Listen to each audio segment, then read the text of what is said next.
Hey, salut à tous, j'espère que vous allez tous bien. Aujourd'hui, je vous retrouve un an après pour la suite de la vidéo sur le DUT technique de commercialisation.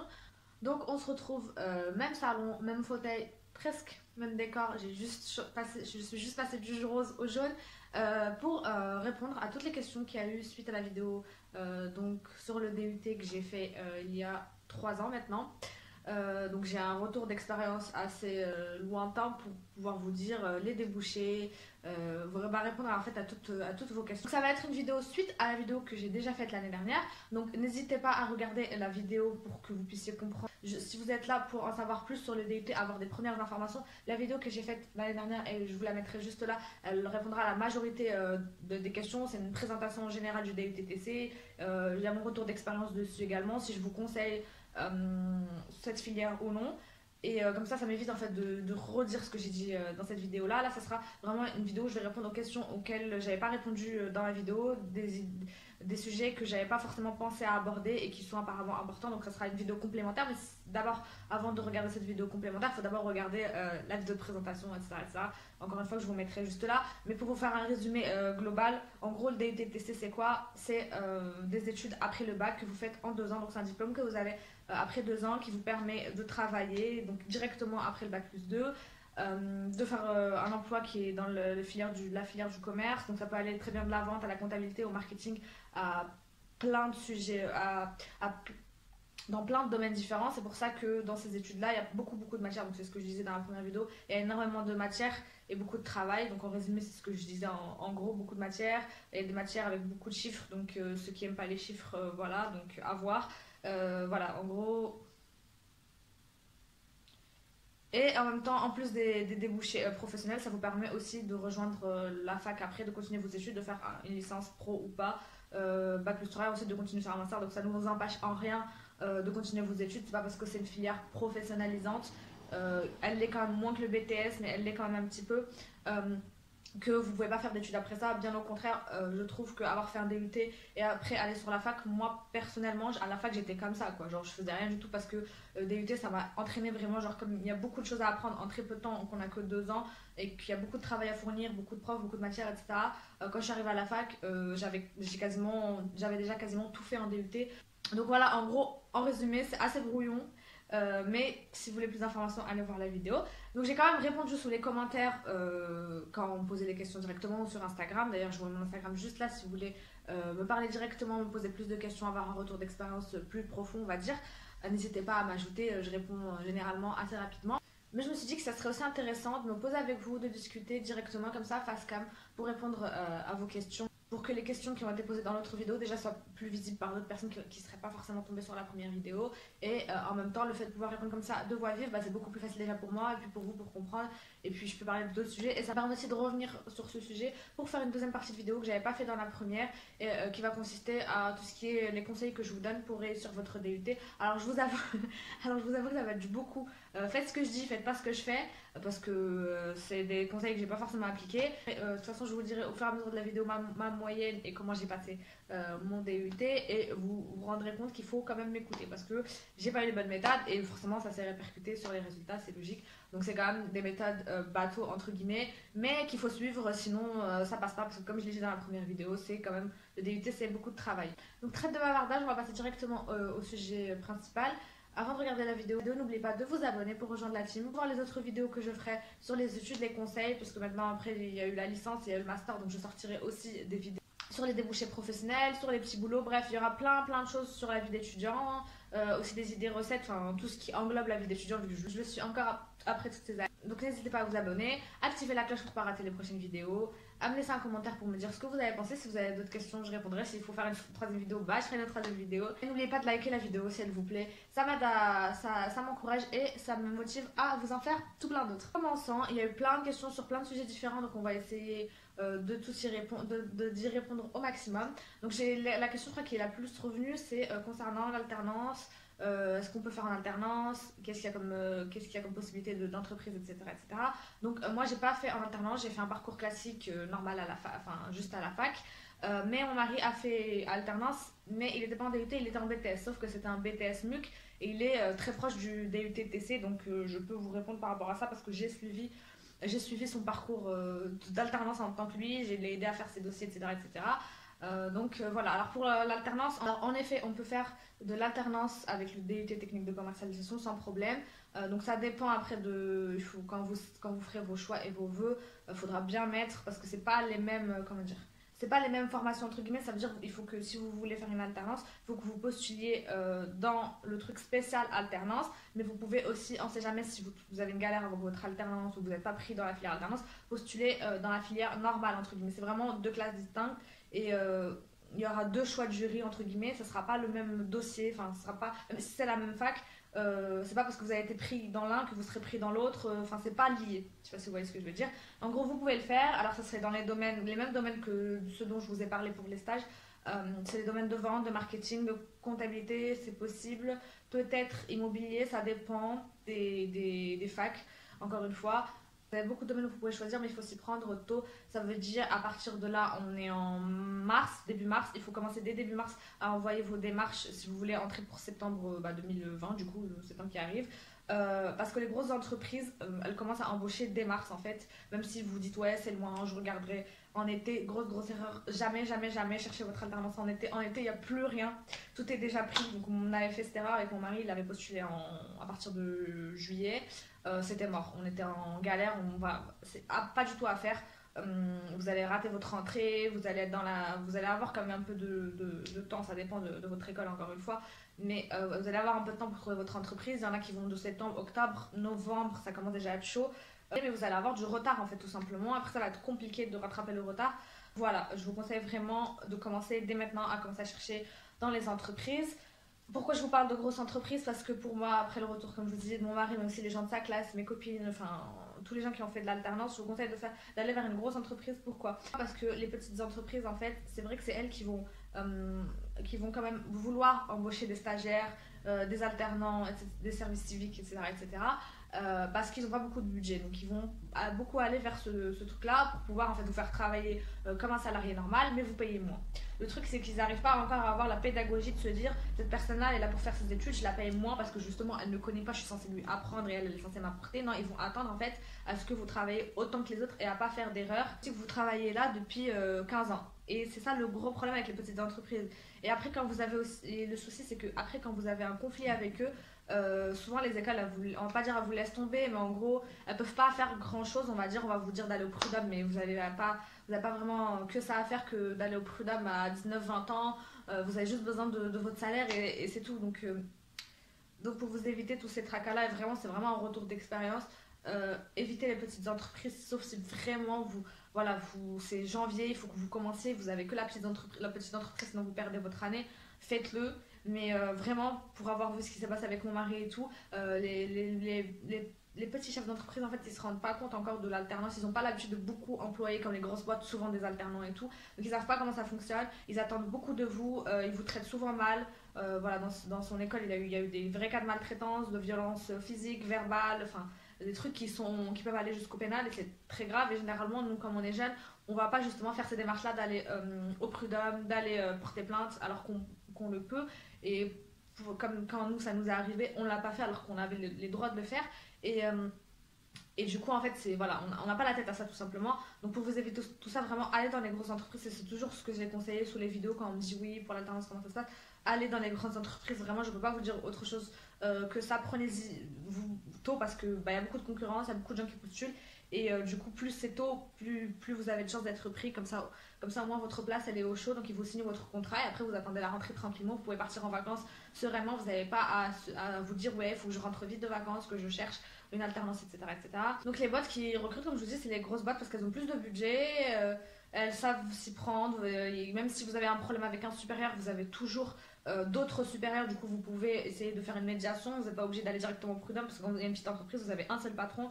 Si vous n'entendez pas avec lui, vous pouvez rien faire du tout. Les autres collègues, s'ils ont peur de lui, ils vont se rallier avec lui. Donc, vous pouvez rien faire. Dans une grosse boîte, il y a toujours les ressources humaines qui peuvent vous aider s'il y a un problème. Vous avez plusieurs supérieurs. Le supérieur a toujours un supérieur. Donc, ça n'a rien à voir vraiment en termes d'expérience, une grosse boîte et une petite boîte. Après, comme je vous dis, les boîtes qui recrutent beaucoup, ça dépend. Il faut regarder si vous regardez directement sur Indeed. Mettez à jour aussi votre compte LinkedIn. Moi, encore une fois, c'est du faites ce que je dis et ne faites pas ce que je fais parce que moi, mon compte LinkedIn, il a jamais été mis à jour.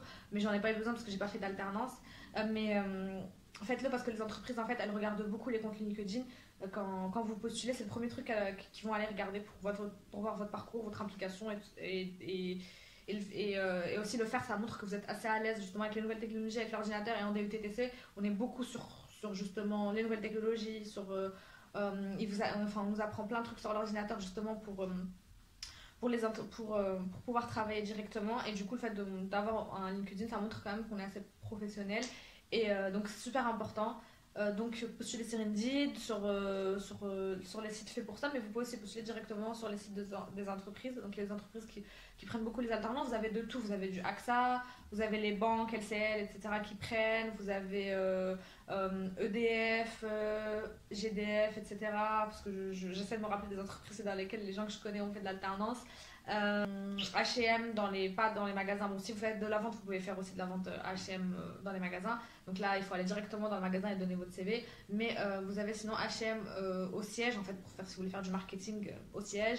Bref, toutes les grosses entreprises qui vous passent par la tête, elles embauchent généralement vers mai-mars, vers la période de mars, comme je vous l'ai dit. Ensuite, l'autre question qui est pas mal revenue, c'est la question du voile. Donc, je l'ai pas dit, je crois, dans la vidéo, mais je l'ai écrit. Alors, oui, le voile est accepté en DUTTC, tout simplement parce que c'est relié à la fac. Donc, même si c'est dans un UIT, donc c'est pas dans le même endroit que la grosse fac où les gens vont faire leur licence, etc. Donc, c'est vraiment un institut à part, mais il dépend de la fac et il est régi sous les mêmes lois que la fac, en fait. Donc, à la fac, tous les signes religieux sont autorisés. Donc, l'IUT, pareil. Donc, si vous tombez sur un UT où ils vous disent que c'est interdit, où ils essaient de vous faire comprendre que voilà, dites-leur que vous savez que c'est pas interdit, la loi vous autorise, et c'est la personne en face de vous qui va vous dire de le retirer, qui est hors la loi. Cependant, il y a des IUT qui ne respectent pas la loi. Il y a des gens qui profitent en fait du fait que les étudiants ne sont pas toujours au courant de leurs droits. Du coup, en fait, ils veulent leur imposer les choses. Donc voilà, en fait, ils interdisaient le voile dans ces filles-là sous prétexte que c'était pas très professionnel, que les entreprises auraient du mal avec le voile, etc. etc. Et alors que, comme encore une fois, l'IUT, elle n'est pas indépendante dans le sens où c'est pas, même s'il y a un directeur, c'est pas le directeur qui doit sortir les lois de sa tête. Il doit quand même, il dépend quand même des lois de la République. Et les lois qui permettent en fait d'exprimer sa religion, elles sont dans la Constitution, donc il peut pas aller contre la Constitution à partir du moment où c'est pas un endroit privé. Les seuls endroits où ça pose problème pour le voile, c'est quand c'est dans un lycée, donc tout ce qui est BTS. Pourquoi moi j'ai pas fait de BTS? Voile. On peut faire aussi une alternance avec le voile, il n'y a pas de souci à condition de trouver une entreprise qui veuille bien que vous gardiez le voile, donc d'y aller le plus naturellement possible et puis de montrer que vous êtes doué. Là, je vous ferai une vidéo à part parce que là, je parle beaucoup trop par rapport à un truc qui concerne pas du tout le monde, déjà pas parce qu'il n'y a pas que des filles qui regardent les vidéos sur les études et en plus pas tout le monde est musulmane et musulman, donc je peux le concevoir. Mais je ferai une vidéo sur les voiles et les études séparément, que je vous mettrai là une fois que je l'aurai faite. Ensuite, on va poser une question sur le fait est-ce que c'est mieux d'écrire le cours ou de le taper. Alors, en fait, ça dépend de vous. Ça dépend de vous. Moi, au début, j'ai commencé à écrire, mais je suis quelqu'un qui écrit vraiment très mal. J'arrive même pas à me relire moi. Et il y a énormément de cours, surtout les cours de droit. Je sais même pas comment vous dire la quantité de cours. C'est vraiment des plein. Enfin, la prof, elle récite des textes de loi, des exceptions aux exceptions, des exceptions aux exceptions. Donc c'est très long. Donc si vous êtes. Au bout d'un moment, franchement, en écrivant, on avait mal aux mains, on avait des crampes et tout. Enfin, moi, personnellement, j'ai adopté l'ordinateur assez vite. Donc en 2 mois, j'ai acheté un ordinateur parce que j'y arrivais pas.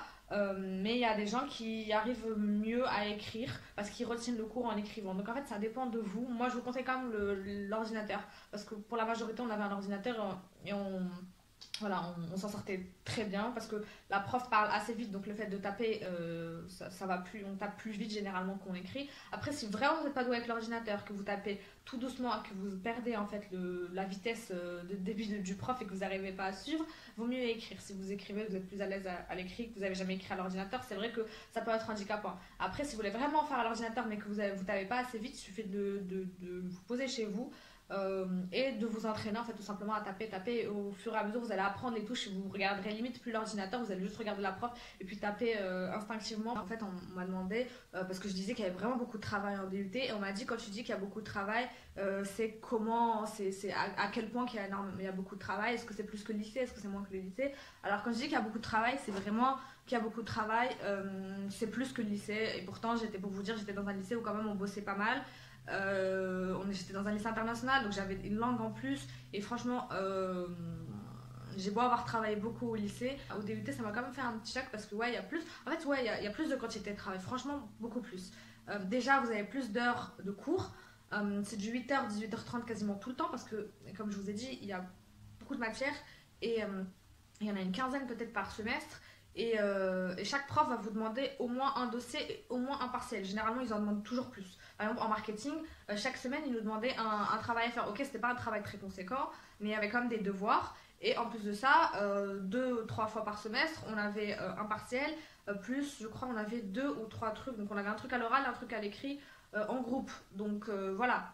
C'est vraiment beaucoup de travail. La vérité, voilà, je sais pas comment vous dire autrement que il y a beaucoup de travail à faire à la maison, qu'il faut pas laisser les choses s'accumuler parce que faut s'organiser, parce que oui, il y a plus de travail qu'au lycée, oui, il faut bosser de manière très régulière. C'est pas comme au lycée où on a le bac à la fin de l'année, donc on peut très bien se dire, ok, je fais le strict minimum pendant l'année, puis je réviserai avant le bac. Là, c'est pas pareil parce que toute l'année, on va vous demander, toutes les semaines, on va vous demander de rendre des trucs, on va vous demander de rendre des trucs, de faire des partiels, où il y aura des partiels au milieu du semestre, des contrôles, des partiels en fin de semestre. Donc en fait, vous êtes obligé d'être régulier tout au long de l'année. C'est pour ça que je vous disais que les gens qui venaient de filières professionnelles et de filières technologiques, c'est pas complètement mort pour eux, mais ils avaient plus de difficultés que les gens qui venaient de filières générales comme moi. Pourquoi? Parce qu'ils avaient moins l'habitude de travailler comme ça vraiment au jour le jour et d'avoir énormément de travail. Donc en fait, ils pensaient que ça allait être facile, comme en plus ils venaient de par exemple les filières technologiques qui venaient de STMG, donc ils avaient fait du marketing et nous on n'en avait pas fait en général. Donc ils avaient l'avantage de faire du marketing, mais ils pensaient que ça serait comme au lycée. Donc ils sont venus en mode comme ça, quoi. Ils ont limite pas révisé, ou ils étaient très habitués aussi à ce que le contrôle soit comme au lycée, qu'il y ait beaucoup de récitation, alors que non, c'est des parcelles de fac où il faut réfléchir et il faut en fait mobiliser en fait ce que vous avez appris. Chez vous et en cours et le faire en fait et réadapter ça, pas recracher juste le cours. Et en fait, le premier contrôle, ils s'attendaient tous à avoir des bonnes notes et ils ont été choqués parce que c'était pas ce que le prof attendait. Et nous, comme on était un peu plus habitués voilà, à mobiliser, à pas recracher le cours comme ça, et même si on n'avait jamais fait de marketing, mais en fait, on a plus, on va dire, on s'est un peu plus adapté. Donc, bon, il y a beaucoup qui sont quand même aussi ramassé la gueule, notamment ceux qui étaient en scientifique, parce que en bac S, parce que ils avaient fait ni économie ni rien du tout, donc eux ils n'avaient pas du tout l'habitude du marketing où il fallait mobiliser du cours et tout. Ceux qui réussissaient le plus c'est généralement les ES et après on sait quand même les SMG nous ont quand même, enfin après ils se sont réadaptés donc ça a été, mais c'est pour vous dire qu'on a tous été surpris et surtout ceux qui venaient des SMG par la quantité de travail et par, comme je vous ai dit, le fait que les contrôles c'est pas pareil qu'au lycée, c'est pas du je recrache le cours comme au bac et je réfléchis pas, c'est vrai, ou alors les études de documents où il y a toutes les réponses déjà dans le texte, c'est vraiment pas ça, donc il fallait réfléchir, faire des calculs, donc c'est voilà, c'est très spécial.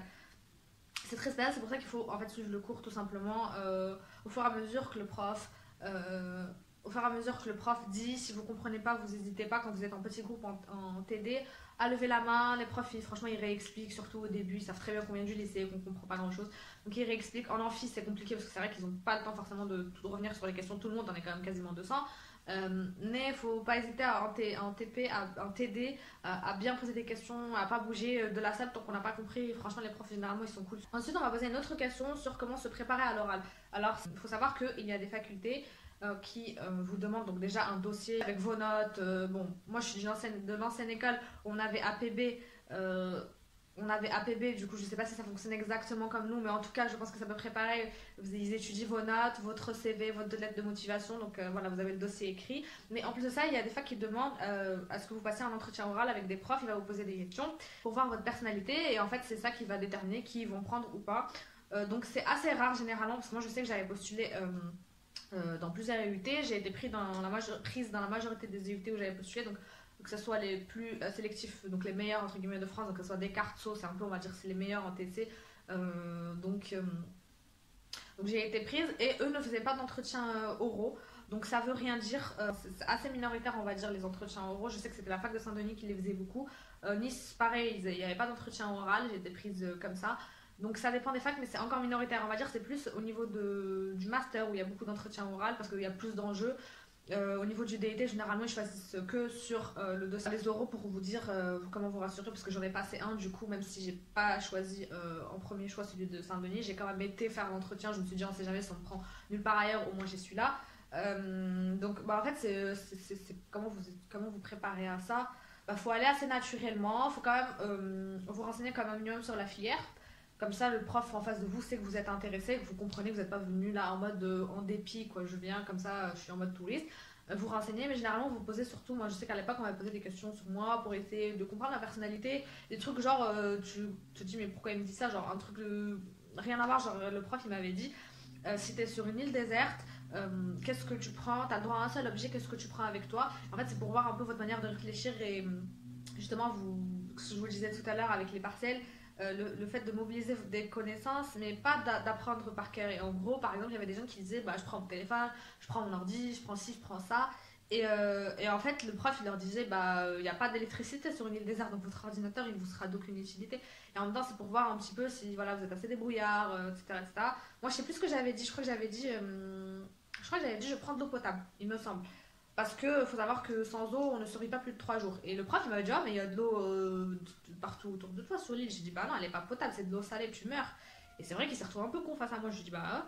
Et du coup, il me dit un peu tes questions, c'est pas forcément les questions qu'on s'attend. Ça va être beaucoup de qu'est-ce que tu veux faire après ça, c'est quoi ton projet professionnel. C'est vraiment pour voir si vous êtes sérieux, si vous êtes habile et si vous arrivez à réfléchir plus que de l'apprentissage par cœur, de savoir vraiment ce qu'il y a comme matière. Et les conseils que j'ai, c'est vraiment aller en mode naturel, montrer qu'on a une personnalité, que voilà, montrer ce qui nous distingue par rapport à notre voisin. Justement, je crois qu'à la fin, on était deux ou trois et il me disait en gros, genre, montre-moi que c'est toi que je dois prendre par rapport aux autres. Donc voilà, il faut en fait apprendre, même quand vous allez postuler dans votre premier emploi ou pour faire un petit boulot, il faut toujours montrer que vous vous distinguez des autres. Pourquoi il vous prend vous et pas la personne à côté. Montrer ce qui vous distingue tout simplement. Donc voilà, montrer si vous avez fait des projets associatifs, si vous avez fait un lycée comme moi international qui vous a permis d'être bilingue, si vous avez déjà fait un petit boulot pour montrer que vous êtes débrouillard, que voilà, que vous en avez vous avez de la patate, que vous voulez réussir dans la vie.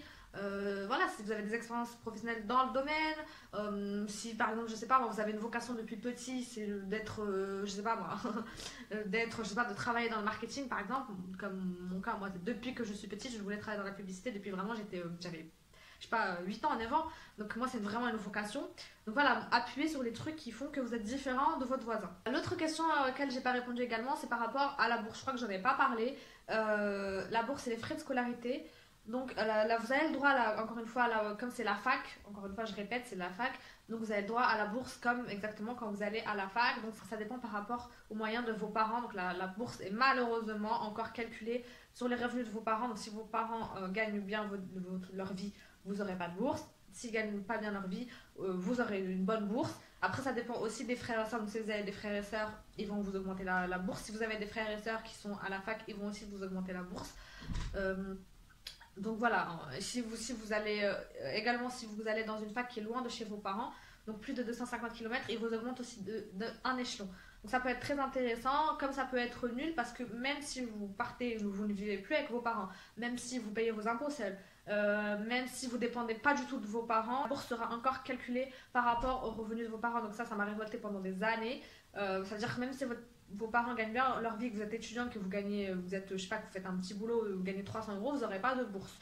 Donc ça vous oblige à toujours être mendier de l'argent à vos parents, même si vous ne vivez pas avec eux. Et alors il y en a, pour les boursiers, vous payez rien du tout. Pour les boursiers, c'est ça qui est cool, c'est que vous payez rien. Sinon les frais de scolarité, des fois ça monte, des fois ça descend, ils changent à chaque fois leur truc. Mais en gros, vous payez 90 euros de CVE, je sais pas quoi, CVCE là. Donc... plus, ils ont la sécurité sociale avant, il y a 2 ans, était payante. Là, ils l'ont enlevé parce qu'ils nous ont rajouté une taxe. Grâce à Macron. Macron, général, décidément, lui, il a décidé de taxer tout le monde. Vraiment, les plus pauvres, c'est tout. Tiens, je vais taxer les étudiants, les retraités. Je vais enlever les retraites à tout le monde. Comme ça va être cool. Et puis, je vais donner aux plus riches. Voilà, en gros, c'est très schématisé. Mais voilà, en gros, vous avez eu 90% à payer en plus que nous, aux premières années, on payait pas. Sauf qu'il y a la sécurité sociale qu'ils ont enlevé. Donc, en gros, vous payez, genre, je crois, 200 euros de frais de fac, un truc comme ça, plus les 90 €, donc vous en avez à peu près pour, entre 300 et 400 €, ça dépend des facs. Et, voilà, vous avez la sécurité sociale d'étudiants, tout ça, j'en ai pas parlé aussi, ils m'ont pas posé de questions, mais vous êtes aussi assuré. Avant, encore une fois, il y a 2 ans, la sécurité sociale, c'était la SMEREP et la LMDE, je crois. C'était donc un truc à part de la sécurité sociale de vos parents. C'est vraiment un truc que pour étudiants. Mais on était autant assurés que voilà, c'était pareil. Genre, on était remboursé les médicaments, on était remboursé en cas d'hospitalisation. C'était vraiment pareil. Et tu pouvais prendre une mutuelle avec eux. Et du coup, c'était pas très cher et vous payez rien chez le médecin. Là, ils ont enlevé la SMEREP et compagnie. Ils nous ont re-rattaché les étudiants avec le régime de base de la sécurité sociale. Donc, s'il y a un problème, vous adressez directement à la sécurité sociale. En soi, ça ne change pas grand-chose. Donc voilà, je pense que j'ai répondu à la majorité des questions. Si vous avez encore des questions, n'hésitez pas à me le dire dans les commentaires, à m'envoyer un message, c'est mieux sur Instagram, comme ça je vous ai dit, c'est plus facile pour moi de vous expliquer les choses. Moi j'ai plus qu'à vous souhaiter bonne chance pour vos candidatures, j'espère que vous serez pris dans les lieux que vous souhaitez. Et n'hésitez pas à vous abonner et à me suivre pour ne pas rater les prochaines vidéos sur les études, peut-être ça vous donnera d'autres idées. Gros bisous, je vous dis prenez soin de vous et de vos proches amis.